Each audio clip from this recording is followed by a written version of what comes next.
संविधान जारी भएपछि स्थानीय तहको दोस्रो निर्वाचन आज। मतदानबाट जनप्रतिनिधि चुन्ने अधिकार लोकतन्त्रको उच्चतम नमुना। बिहान 7 बजेबाट मतदान सुरु हुँदै। मतदाता शिक्षाको अभावमा बदर मतको संख्या बढ्न सक्ने आशंका। मतको सदुपयोग गर्न र कसैको प्रभावमा नपर्न निर्वाचन आयोगको आग्रह। राष्ट्रसङ्घीय आयोगद्वारा भुटानी शरणार्थी पुनर्वास सम्बन्धी सबै कार्यक्रम स्थगित। झापा र मोरङका 6000 भन्दा बढी शरणार्थीलाई अन्यल। स्पेनमा महिनावारीका समयमा दुखाइ सहनुपर्ने महिलालाई बिरामी बिदा दिने व्यवस्था लागू हुँदै सरकारी मस्यौदामा छलफल जारी। र इङ्ग्लिस प्रिमियर लिग फुटबलको पछिल्लो खेलमा आर्सेनल विरुद्ध टोटनह्याम हटस्पर विजयी। स्पेनिस ला लिगा फुटबलमा रियल मैड्रिडलाई सफलता। नमस्कार, कान्तिपुर डायरीका साथमा साथी केशु र म अनिल। सुरुमा कान्तिपुर सम्पादकीय। मुलुकमा नयाँ संविधान जारी भएपछि दोस्रो पटक हुन लागेको स्थानीय तह निर्वाचनमा आज मतदान हुँदैछ। आम नागरिकले आफ्नो अधिकारको प्रत्यक्ष प्रयोग गर्न पाउने दिन पनि आजै हो। सबै मतदाताले आफ्नो मताधिकार सदुपयोग गरेपछि नै चुनावले सार्थकता पाउँछ। यसमा आफै प्रत्यक्ष सहभागी हुने अवसर नगुमाऊ। 753 स्थानीय तहको संरचना विस्तृत रहेको र तदनुरूप धेरै पद तथा धेरै उम्मेद्वार खडा भएकाले यो निर्वाचनको मतदान प्रक्रिया थोरै जटिल लाग्न सक्छ। मताधिकार खेर नजाओस् भन्नेमा मतदाताहरू स्वयं बढी सचेत हुनुपर्छ। निर्वाचन आयोगका कर्मचारी एवं स्वयंसेवकले पनि यसका लागि मतदान केन्द्रमा सहजीकरण गर्नेछन्। मतदान प्रक्रियालाई सरलीकृत गर्न भविष्यमा भोटिङ मसिन प्रयोग गर्न समय छँदै तयारी गर्नुपर्नेतर्फ पनि आयोगले योजना बनाउनु पर्छ। चुनावमा निर्भय साथ मतदान होस् र मतदाताले कुनै पनि किसिमको असुरक्षा महसुस नगरून् भन्नका लागि सरकारी सुरक्षा निकायहरूको निष्पक्ष र प्रभावकारी क्रियाशीलता पनि उत्तिकै जरुरी छ। चुनावमा कुनै पनि किसिमको धाँधली नहुने नगर्ने कुरामा राजनीतिक दलहरूको प्रतिबद्धता पनि व्यवहारमै देखिनु पर्छ। स्थानीय तहको चुनावबाट बन्ने स्थायी सरकारले कार्यपालिका, व्यवस्थापिका र न्यायिक अधिकार समेतको अभ्यास गर्न पाउने भएकाले स्थानीय सरकार चलाउन जनप्रतिनिधिहरू छान्ने यो निर्वाचनको महत्व आफैमा उल्लेख्य छ। यो प्रक्रियाको पहिलो संस्करण हामीले 5 वर्ष अघि नै हेरिसकेकाले त्यसैको अनुभव पनि आजको मतदानमा सहायक हुनेछ। राज्य सञ्चालनका कुनै कुरामा चित्त नबुझ्दा हामी नेता र राजनीतिक दलहरूको आलोचना गर्ने गर्छौं। त्यो आलोचनालाई सही अर्थमा सच्याउन पनि चुनाव महत्वपूर्ण छ।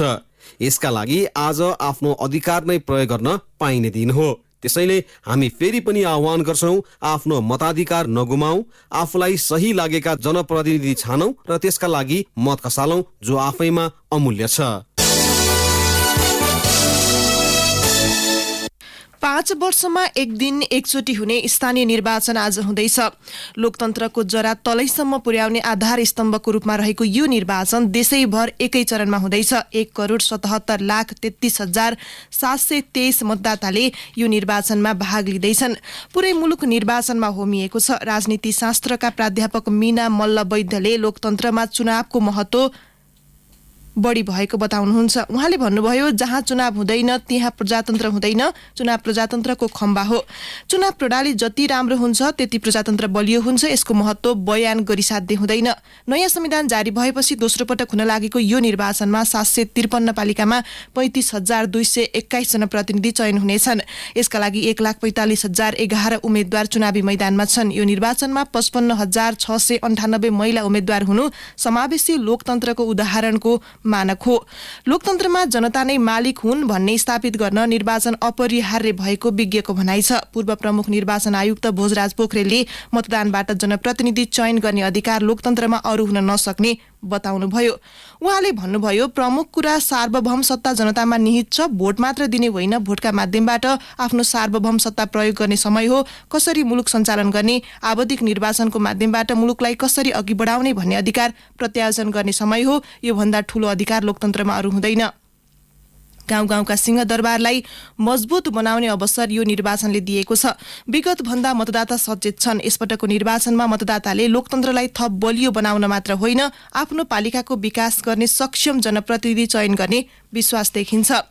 स्थानीय सरकारलाई गाउँ गाउँमा सिंहदरबार भनिए पनि त्यसको व्यावहारिक र प्रभावकारी कार्यान्वयन भने हुन सकेन। स्थानीय सरकारको पहिलो 5 वर्ष परीक्षणका रूपमा रह्यो। अब भने गाउँ गाउँमा सिंहदरबार व्यवहारमै कार्यान्वयन हुनुपर्ने प्राध्यापक वैद्यको भनाइ छ। उहाँले चुनावका बेला मात्र होइन, निर्वाचित भइसकेपछि पनि जनतासँगको सम्बन्ध बलियो हुनुपर्ने बताउनुभयो।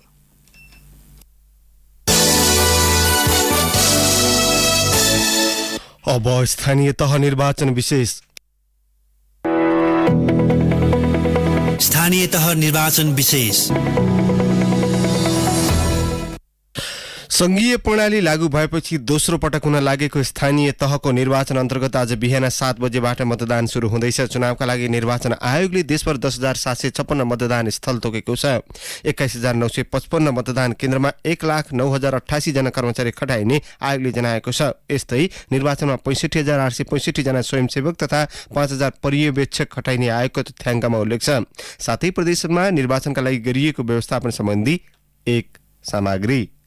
1 महानगर, 2 उपमहानगर, 46 नगर र 88 गाउँपालिका रहेको प्रदेश 1 मा जम्मा 137 पालिका छन्। 1,157 वटा वडा रहेको प्रदेश 1 मा कुल मतदाताको संख्या 33,47,384 छ। यस्तै 1,877 मतदान स्थल रहेको प्रदेश 1 मा आयोगले 4,051 मतदान केन्द्रको व्यवस्था गरेको छ। यस्तै 1 महानगर, 3 उपमहानगर, 73 नगर र 59 गाउँपालिका रहेको मधेस प्रदेशमा जम्मा पालिकाको संख्या 136 छ। 1,271 वडा रहेको मधेस प्रदेशमा 33,31,170 कुल मतदाता छन्। 2,163 मतदान स्थल रहेको मधेसमा आयोगले 4,189 मतदान केन्द्र तोकेको छ। यसैगरी बागमती प्रदेशमा रहेका 34,12,869 कुल मतदाताका लागि 4,095 मतदान केन्द्र व्यवस्था गरिएको छ। बागमती प्रदेशमा 1,792 मतदान स्थल छन्। 3 महानगर, 1 उपमहानगर, 41 नगर र 74 गाउँपालिका रहेको बागमती प्रदेशमा जम्मा पालिकाको संख्या 119 छ। यस्तै बागमती प्रदेशमा 1,121 वटा वडा छन्। 1 महानगर, 36 नगर र 58 गाउँपालिका रहेको गण्डकी प्रदेशमा जम्मा 85 पालिका छन्। 759 वटा वडा रहेको गण्डकी प्रदेशमा कुल मतदाताको संख्या 17,89,411 छ। यस्तै 1,253 मतदान स्थल रहेको गण्डकी प्रदेशका लागि आयोगले 2,300 मतदान केन्द्रको व्यवस्था गरेको छ। यस्तै 4 उपमहानगर, 32 नगर र 73 गाउँपालिका रहेको लुम्बिनी प्रदेशमा पालिकाको संख्या 109 छ। 983 वडा रहेको लुम्बिनी प्रदेशमा 32,19,457 कुल मतदाता छन्। 1,629 मतदान स्थल रहेको लुम्बिनीमा आयोगले 3,832 मतदान केन्द्र तोकेको छ। यसैगरी कर्णाली प्रदेशमा रहेका 10,01,282 कुल मतदाताका लागि 1,385 मतदान केन्द्र कायम गरिएको छ। कर्णालीमा 907 मतदान स्थल छन्। 25 नगर र 54 गाउँपालिका रहेको कर्णाली प्रदेशमा जम्मा पालिकाको संख्या 79 रहेको छ। यस्तै कर्णालीमा 718 वटा वडा छन्। 1 उपमहानगर, 33 नगर र 54 गाउँपालिका रहेको सुदूरपश्चिम प्रदेशमा जम्मा 88 वटा पालिका छन्। 734 वडा रहेको सुदूरमा कुल मतदाताको संख्या 16,32,150 छ। यस्तै 1,135 मतदान स्थल रहेको सुदूरपश्चिम प्रदेशका लागि आयोगले 2,103 मतदान केन्द्रको व्यवस्था गरेको छ। रेडियो कान्तिपुरका लागि पूजनी श्रेष्ठ। निर्वाचन आयोगले स्थानीय तह निर्वाचनलाई निष्पक्ष र भयमुक्त वातावरणमा सम्पन्न गर्न र गराउन आग्रह गरेको छ। यस्तै राजनीतिक दल र तिनका उम्मेद्वारले मतदातालाई प्रभावमा पार्न सक्ने भन्दै सचेत गराउँदै आयोगले निर्वाचनलाई उत्सवको रूपमा लिन र मतको सदुपयोग गर्न समेत भनेको छ। एक रिपोर्ट। निर्वाचनको इतिहासमै पहिलो पटक मतदानको अघिल्लो दिन 18 वर्ष पुगेका बालिक नागरिकले मतदान गर्न पाउने व्यवस्था भएको आयोगको भनाइ छ। चुनावलाई निष्पक्ष र भयरहित वातावरणमा सम्पन्न गर्न गराउन सबै सरकारवालाको दायित्व अपरिहार्य रहेको भन्दै आयोगले मतदातालाई प्रभावित पार्ने कुनै पनि गतिविधि नगर्न अनुरोध गरेको छ। प्रमुख निर्वाचन आयुक्त दिनेश कुमार थपलियाले निर्वाचनमा आफ्नो मतको सही सदुपयोग गर्न आग्रह गरेका छन्। उनले भने, निर्वाचनकै इतिहासमा पहिलो पटक मतदाताको रूपमा नाम दर्ता भई मतदानको दिनभन्दा अघिल्लो दिन 18 वर्ष उमेर पूरा गरेका मतदाताले समेत मतदान गर्ने अवसर पाएको गौरवपूर्ण दिन। म यो दिनलाई राष्ट्रिय उत्सवका रूपमा ग्रहण गरी सबै मतदाताले आफ्नो मताधिकार प्रयोग गर्नुहुन सम्पूर्ण मतदाता आदरणीय दिदी बहिनी तथा दाजुभाइहरूलाई हार्दिक अपील गर्दछु। केही जिल्लामा मतदातालाई प्रभावित पार्न दलका नेता कार्यकर्ताले पैसा बाँडेको विवरणका माझ आयोगले मतदातालाई प्रभावमा नपर्न भनेको छ। पुनः प्रमुख आयुक्त थपलिया। प्रतिनिधिमूलक शासन व्यवस्थाको आधारशिला र लोकतन्त्रको सार्थक अभ्यास गर्ने माध्यम निर्वाचन भएको र कानुन बमोजिम योग्यता पुगेका हरेक नागरिकलाई उम्मेदवार बन्ने, निर्वाचित हुने र मतदान गर्ने अवसर र अधिकार निर्वाचनले प्रदान गर्ने भएको हुँदा पैसा र पहुँचबाट प्रभावित नभई एवं निष्ठा, विचार र सिद्धान्तबाट निर्देशित भई कसैको लोभ लालच, प्रलोभन, आश्वासन वा अन्य कुनै प्रभावमा नपरी आफ्नो विवेकको मत सही तरिकाले सही ठाउँमा प्रयोग गर्न म सबै मतदाता महानुभावहरूप्रति हार्दिक आह्वान गर्दछु। यसैबीच आयोगले चुनावी आचार संहितालाई पुनः कार्यान्वयन गर्न तथा मतदातालाई प्रभाव पार्ने कुनै किसिमका गतिविधि नगर्न दल र उम्मेद्वारलाई आग्रह गरेको छ। आयोगका सहप्रवक्ता सूर्य प्रसाद अर्यालले मतदानको अन्तिम समयसम्म पनि मतदातालाई प्रभाव पार्न सक्ने भन्दै सचेत रहनुपर्ने बताए। वैशाख 30 गते सम्पन्न हुने स्थानीय तह सदस्य निर्वाचन 2079 का दिन निर्वाचनलाई स्वच्छ, निष्पक्ष, पारदर्शी तथा भयमुक्त वातावरणमा सम्पन्न गर्न निर्वाचन आचार संहिता विपरीतका कार्यहरू नगराउन ध्यानाकर्षण गराउने निर्णय भएको छ। आयोगका अनुसार आचार संहिता लागू भए यता 66 वटा घटनामा स्पष्टीकरण सोधिएको छ। आयोगले आचार संहिता उल्लङ्घनका घटनाको विवरणको दस्तावेज सुरक्षित हुने र निर्वाचन सम्पन्न भए पनि कारबाही हुन सक्ने बताएको छ। सहप्रवक्ता अर्यालले भने, र यो रेकर्डमा रहने विषय हो र आयोगले र गम्भीर प्रकृतिका आचार संहिता उल्लङ्घन भयो भने पछि पनि यसलाई ट्र्याकिङ गरेर कारबाहीमा लान सक्ने र तत्काल गम्भीर प्रकृतिका आचार संहिता उल्लङ्घनको कुराहरू देखियो भने तुरुन्तै साइट ब्लक गर्न अथवा साइबर ब्युरोलाई अनुरोध गरेर कारबाहीको दायरामा ल्याउन तथा कतिपय कुराहरू चाहिँ निर्वाचन कसो तथा सजाय ऐनका दफासँग आकर्षित हुने भए तदनुरूपको चाहिँ कारबाही गर्नको लागि चाहिँ आयोग एकदमै क्रियाशील छ। आयोगले ट्र्याकिङ गरिरहेछ, मोनिटरिङ गरिरहेछ। आयोगले मतदान गर्ने मतदाताको संख्या बढाउनका लागि मतदान स्थलबाटै नयाँ तथा परिचय पत्र लिन छुटेका मतदातालाई भोटिङ कार्ड दिने व्यवस्था मिलाएको छ। रेडियो कान्तिपुरका लागि सन्तोष गन्धर्व। कान्तिपुर डायरीमा अब ब्रेकको पालो। कान्तिपुर डायरीमा अब कान्तिपुर सविस्तार। कान्तिपुर सविस्तार। निर्वाचन आयोगले यो पटक मतदाता शिक्षाका लागि घर दैलो कार्यक्रम गरेन। अघिल्लो निर्वाचनमा मतदाता शिक्षामा खटिएकाहरूबाट कुनै दल विशेष प्रभावित भएको भन्दै आयोगले डिजिटल माध्यमबाट मतदाता शिक्षा सञ्चालन गरेको थियो। विगतमा जस्तै यो पटक कुनै बदर मतको संख्या बढ्न सक्नेतर्फ मतदाताहरू भने सचेत हुनुपर्ने देखिएको छ। जो अपाङ्गहरू चाहिँ फरक क्षमताका, त्यसपछि वृद्धहरू, अशक्तहरूलाई चाहिँ व्हिलचेयर पनि आउने बाटो छ, त्यसैले भने क केन्द्रको चाहिँ त्यहीँ जान्छ। ख केन्द्रको यदि कोही रहेछ भने चाहिँ यहाँनिरबाट चाहिँ स्पेस छोडेर चाहिँ हामीले सहयोग गरेर, हामी कर्मचारीले स्वयंसेवकले सहयोग गरेर यता पास गर्छ हैन र त्यसपछि अनि मतदान गरिसकेपछि निस्किनेहरू चाहिँ बाहिर जाने बाटो। वैशाख 30 गते बिहान 7 देखि साँझ 5 बजेसम्म हुने मतदान प्रक्रियाका लागि मतदान स्थलमा व्यवस्थापनमा खटिएका कर्मचारीको यो क्रियाकलापबाट मतदातालाई सहज रूपमा भोट हाल्ने वातावरण तय भएको अनुमान लगाउन सकिन्छ। साथै मतदान सम्बन्धी कुनै पनि जानकारीका लागि मतदान स्थलमा खडा गरिएको मतदाता सूचना कक्षका स्वयंसेवकबाट जानकारी लिन सकिने व्यवस्था निर्वाचन आयोगले गरेको छ। यही वैशाख 29 गतेसम्म 18 वर्ष पूरा भएका र अन्तिम मतदाता नावलीमा नाम समावेश भएका 1,77,33,727 जनाले 30 गतेको चुनावमा मताधिकारको प्रयोग गर्न सक्नेछन्। मतदाता परिचय पत्र लिन नपाएका र नभएका तर अन्तिम नावलीमा नाम भएकाले नागरिकता, राष्ट्रिय परिचय पत्र, लाल पूर्जा वा पासपोर्ट मध्ये कुनै एउटा प्रमाणपत्रका आधारमा मतदान गर्न सक्ने आयोगले जनाएको छ। गर्भवती, अशक्त, ज्येष्ठ नागरिक, बिरामी, क्रियापुत्री, सुत्केरी तथा अन्य समूहमा पर्ने नागरिकलाई मतदानका लागि प्रमुख प्राथमिकतामा राखिएको छ। ललितपुर महानगरपालिका 11 स्थित मतदान केन्द्रका अधिकृत विनोद प्रसाद सापकोटा। भोट हाल्न आउँदाखेरि पनि उहाँहरूलाई सकेसम्म सम्पूर्ण जानकारी दिने हिसाबले सूचना कक्ष फेरि बनाउँदै अझै बढी जानकारी दिने हिसाबले हामी गर्दैछौँ। निर्वाचन आयोगको चाहिँ आचार संहिताले पनि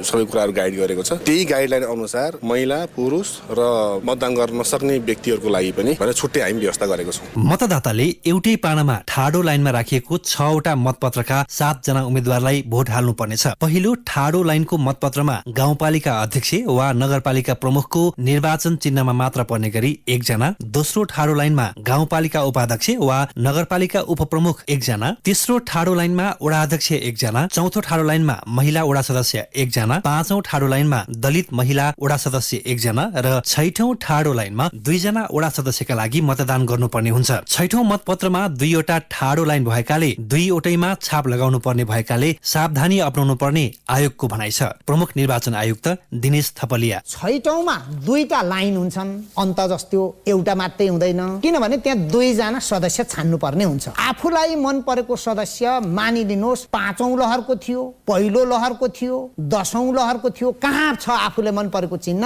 त्यसमा त्यही लहरको ठाडोबाट 2टालाई दिए पनि भयो, त्यही लहरको तेर्सोबाट 2टालाई दिए पनि भयो, त्यसैको माथिको एउटा र तलको अर्कालाई दिए पनि भयो, क्रस गरेर दिए पनि भयो। मतदानका क्रममा हुने सानो लापरवाहीले भोट बदर हुन सक्नेतर्फ मतदाता थप चनाखो हुनुपर्ने देखिएको छ। मतदान अधिकृतको हस्ताक्षर नभएको मतपत्र स्वतः बदर हुनेछ। आयोगले निर्धारण गरेको स्वस्तिक छापबाट मात्र मत संकेत गर्नुपर्नेछ। मत संकेत चिन्ह नबुझिने गरी लतपतिएको वा च्यातिएको हुनु हुँदैन। उम्मेद्वारको निर्वाचन चिन्ह रहेको कोठा भन्दा बाहिर मत संकेत गरेमा वा उम्मेद्वार नरहेको निर्वाचन चिन्हमा मतदान गरेमा मत बदर मानिन्छ। मतपेटिका भन्दा बाहिर मतपत्र राखेमा समेत मत बदर हुनेछ। एउटा ठाडो लाइनमा एउटा भन्दा बढी मत संकेत गरेमा दिएको मत बदर मानिन्छ। आयोगले तोकेको सोही प्रावधान भित्र रही मताधिकार प्रयोग गर्ने तर्खरमा मतदाता रहेका छन्। ललितपुर महानगरपालिकाका मतदाता मानिक राम साक्य भन्छन्, सबै नागरिकलाई नेपाली जनताहरूलाई चाहिँ भोट हाल्नुपर्छ भन्दछौँ। भोट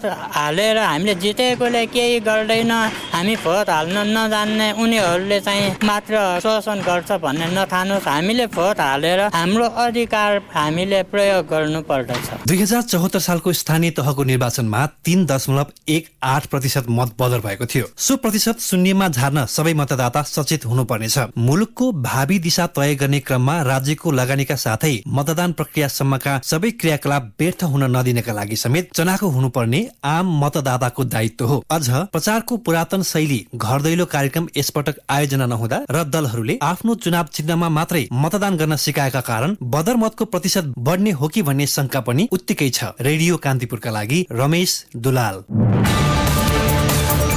कान्तिपुर सविस्तार।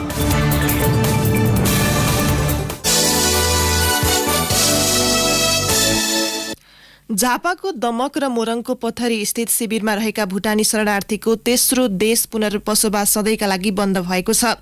शिविरका भुटानी शरणार्थीलाई पुनर्बसोबासमा लगिने भन्दै दर्ता प्रक्रिया र प्रमाणीकरणका लागि विवरण भराउने क्रम जारी रहेकै बेला राष्ट्रसंघीय शरणार्थी आयोगले पुनर्बसोबासका सबै कार्यक्रम पूर्ण रूपमा स्थगित गरिएको सूचना जारी गरेको छ।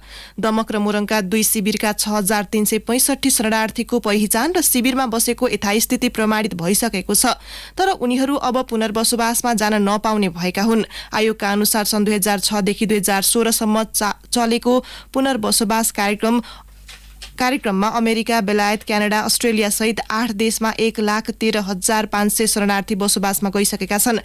आयोगले अब तेस्रो देश बसोबासमा जाने भन्ने हल्ला वा अफवाहका पछि नलाग्न शरणार्थीलाई आग्रह गरेको छ।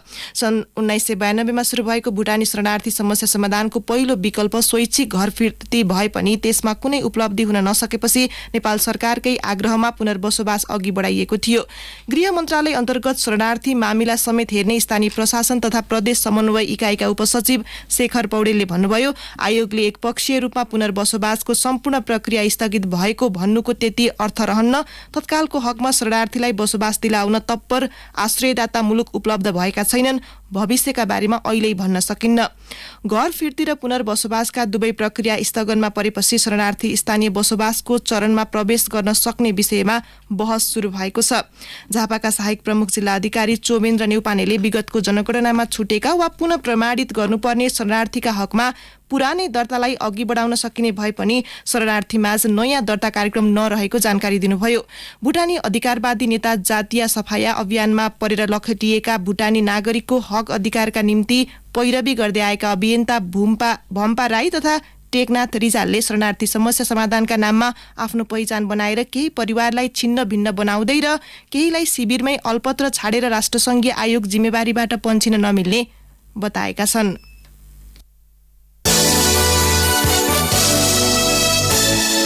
स्थानीय तह निर्वाचनको आचार संहिता विपरीत गतिविधि गर्ने 34 जनालाई प्रहरीले पक्राउ गरेको छ। मतदातालाई प्रभावित गर्ने उद्देश्यले विभिन्न गतिविधि तोडफोड गरेको आरोपमा उनीहरूलाई पक्राउ गरिएको प्रहरी प्रवक्ता एसएसपी विष्णु कुमार केसीले जानकारी दिनुभयो। प्रदेश 1 मा 3, मध्य प्रदेशमा 4, बागमतीमा 21, गण्डकीमा 1, लुम्बिनीमा 1, कर्णालीमा 3 र सुदूरपश्चिमबाट 1 जनालाई नियन्त्रणमा लिएको प्रहरीले जनाएको छ। आचार संहिता विपरीत देशभर 36 वटा घटना भएका छन्। आचार संहिता विपरीत वितरण गर्न लागि मासु र पैसा समेत प्रहरीले बरामद गरेको छ। लुम्बिनी प्रदेशबाट 6000 नगद, कर्णालीबाट 1,10,000 र सुदूरपश्चिमबाट 8100 नगद बरामद भएको छ। प्रहरीका अनुसार मौन अवधि सुरु भएदेखि हिजोसम्ममा 8 वटा सवारी साधन तोडफोड भएका छन्। दुई पक्षबीच झडप हुँदा 50 जना घाइते भएका छन्। प्रहरीले कर्णाली प्रदेशमा आचार संहिता विपरीत 25 केजीको 80 बोरा चामल, 7 कार्टुन बियर, 10 कार्टुन सफ्ट पेय पदार्थ, 50 केजी मैदा र 25 कार्टुन रक्सी समेत बरामद भएको प्रहरीले जनाएको छ। कान्तिपुर डायरीमा पुनः ब्रेकको पालो। अब आर्थिक प्रसङ्ग। भारतीय प्रधानमन्त्री नरेन्द्र मोदीको आसन्न लुम्बिनी भ्रमणले पर्यटन प्रवर्धनमा टेवा पुग्ने त्यहाँका व्यवसायी र अन्य सरकारवालाले अपेक्षा गरेका छन्। मोदीको भ्रमणपछि भारतीय पर्यटकको आवागमन बढ्न सक्ने भएकाले उनीहरूलाई जतिसक्दो बढी समय लुम्बिनीमा अड्याउने उपाय अपनाउनु पर्नेमा उनीहरूले जोड दिएका छन्। भारतका प्रधानमन्त्री मोदी बुद्ध जयन्तीको अवसर पारेर जेठ 2 मा केही घण्टाका लागि लुम्बिनी आउँदै हुनुहुन्छ। पर्यटन व्यवसायी किरणचन्द्र पौडेल भारतीय प्रधानमन्त्री नरेन्द्र मोदीको भ्रमणले लुम्बिनी र यहाँको पर्यटन क्षेत्रमा सकारात्मक प्रभाव पार्ने बताउनुहुन्छ। उहाँले भन्नुभयो, शक्तिशाली मुलुकका प्रधानमन्त्रीले बुद्ध जन्मस्थल लुम्बिनीमा पूजा गर्दा प्रचार प्रसार बढ्छ, त्यसले नेपाललाई फाइदा हुन्छ। भारतीय प्रधानमन्त्री मोदी भैरहवा स्थित अन्तर्राष्ट्रिय विमानस्थल हुँदै आउँदा राम्रो हुने पौडेलको भनाइ छ। यस्तै पर्यटन उद्यमी हेमबहादुर विष्टले भारतीय प्रधानमन्त्री मोदीको भ्रमण बौद्ध धर्मका माध्यमबाट नेपाल भारत सम्बन्ध प्रगाढ र समृद्ध बनाउने अवसर रहेको बताउनुभयो। कान्तिपुर डायरीमा अब अन्तर्राष्ट्रिय प्रसङ्ग। स्पेनमा महिनावारीका समयमा दुखाइ सहनुपर्ने महिलालाई सरकारले बिरामी बिदा दिने व्यवस्था गर्न लागेको छ। सरकारले तयार पारेको मस्यौदामा महिनाको 3 दिन बिदा बस्न सक्ने सुविधा दिन लागि हो। आवश्यक परेको खण्डमा 5 दिनसम्म बिदा बस्न सकिने मस्यौदामा उल्लेख छ। स्पेनी मिडियाले सार्वजनिक गरेको मस्यौदाका विवरणमाथि छलफल जारी नै रहेकाले अन्तिम निर्णय भने भइ नसकेको त्यहाँका सांसदहरूले बताएका छन्। सो मस्यौदा पारित भएमा स्पेन महिनावारी हुँदा बिदाको सुविधा दिने युरोपको पहिलो मुलुक बन्नेछ। अब खेल प्रसङ्ग। इङ्ग्लिस प्रिमियर लिग फुटबलको पछिल्लो खेलमा टटनह्याम हट्स्परले जित निकालेको छ। टटनह्यामले आर्सेनलमाथि 3-0 गोल अन्तरको जित निकालेको हो। रब होल्डिङ रातो कार्ड खाँदै बाहिरिएपछि 10 खेलाडीमा सीमित आर्सेनलले खेल आफ्नो पक्षमा पार्न सकेन। टटनह्यामका लागि ह्यारी केनले 2 गोल गरे, सन ह्युङ-मिनले 1 गोल गरेका हुन्। हारका बावजुद आर्सेनलले 4थो स्थानमा कायमै छ भने टटनह्याम 5औं स्थानमा छ। स्पेनिस ला लिगामा गैराती भएको खेलमा लिग च्याम्पियन रियल मड्रिडले शानदार जित निकालेको छ। लेभान्तेमाथि रियलले 6-0 को जित निकालेको हो। च्याम्पियन रियलले तालिकाको पुछारमा रहेर रेलिगेसनमा परिसकेको लेभान्तेमाथि जित निकालेको हो।